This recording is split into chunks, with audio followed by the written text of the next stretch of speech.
Ito ang katedral ng Tuguegarao.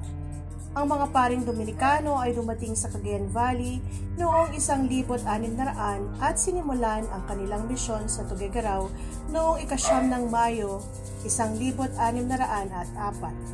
Unang bikaryo si Father Tomas Villa, OP. Ang simbahan na may kampanaryo ay pinagawa ni Reverend Antonio Labato, OP, simula noong 1761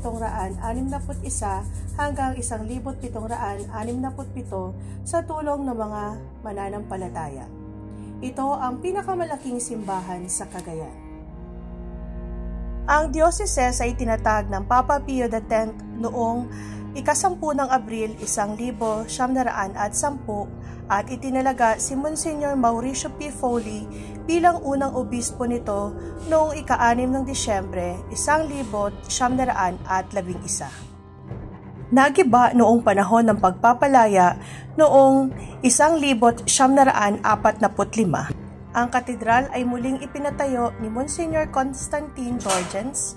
Ang nasirang kampanaryo at mga kampana ay muling isinaayos ng mga mananampalataya at ng Knights of Columbus.